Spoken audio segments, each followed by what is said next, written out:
À la suite des activités du projet d'appui au renforcement de la cohésion sociale, à la prévention de l'extrémisme violent et à la lutte contre les conflits liés à la transhumance, une séance de sensibilisation des populations et leaders religieux sur la prévention de l'extrémisme violent, la radicalisation et le terrorisme a eu lieu ce mardi 11 février 2025 à la salle des fêtes de la mairie de Parakou. La mairie de Parakou, par ma voix, s'engage à soutenir toutes les initiatives visant à renforcer la paix, la sécurité et la cohésion sociale dans notre commune. Ensemble, nous devons œuvrer à construire un environnement où chaque citoyen se sent protégé, respecté et valorisé. Je tiens à réitérer ma gratitude aux organisateurs de cette rencontre, ainsi qu'à vous, chers participants, pour votre disponibilité et votre engagement. Mesdames et messieurs, chers participants, je vous invite à porter loin tous les messages de paix et de tolérance qui seront échangés ce jour.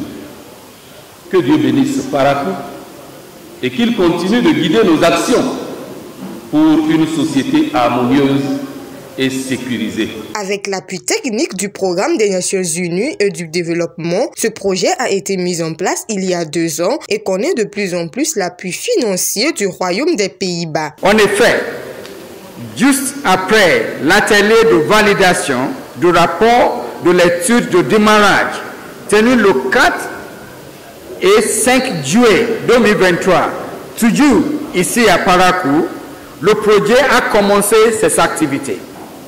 Ainsi, beaucoup d'actions ont été menées aussi bien au niveau département que au niveau communal, dans le but de renforcer la cohésion sociale et le vivre ensemble.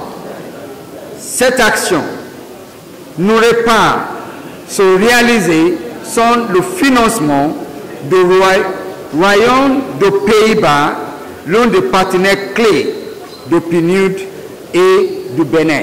À travers son ministre de l'Intérieur et de la Sécurité publique, le gouvernement est mieux informé sur les actions des 2 partenaires qui ensemble contribuent au maintien de la paix sur le territoire national. Monsieur le maire, les populations du septentrion doivent donc se mobiliser derrière le gouvernement pour éveiller la conscience, pour contribuer à relever les défis sécuritaires, pour soutenir les efforts de lutte contre les extrémistes et les terroristes qui tentent des incursions sur le territoire national et cherchent à trouver notre quiétude.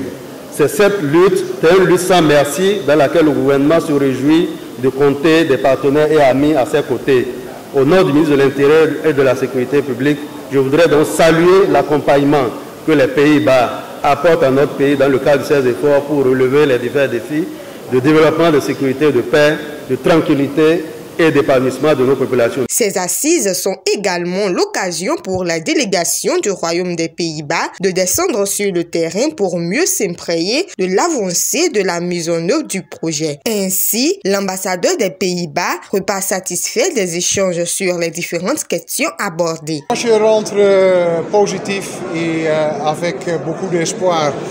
J'ai vu un atelier où les différents acteurs ont travaillé ensemble pour réaliser cohésion sociale. Et ça, c'est essentiel pour lutter pour la stabilité et la sécurité. Et les leaders religieux et traditionnels, les forces sécuritaires, le gouvernement, les sociétés civiles, il faut faire un dialogue ouvert et constructif pour réaliser de cohésion sociale. La lutte contre la insécurité et la instabilité doit faire une approche holistique. Il faut évidemment une réponse militaire, mais il faut aussi une présence de l'État positif, de services de base, eau, électricité et ça c'est le plus important, cohésion sociale. Et ça c'est le travail de tous ici. Et ça n'arrête pas aujourd'hui. Il faut que les participants amènent leurs connaissances, ce qu'ils ont appris chez eux pour travailler ensemble.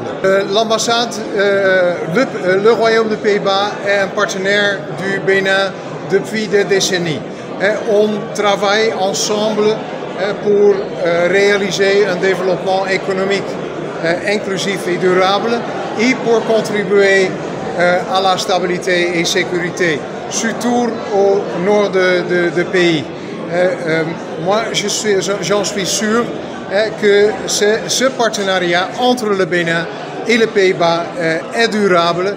Il va continuer sur ces lignes. 3 grandes communications suivies des débats et interventions ont facilité les échanges de cette séance. Forces de l'ordre, têtes couronnées, leaders religieux et la population savent désormais le rôle à jouer et le comportement à adopter pour le maintien de la paix dans les localités.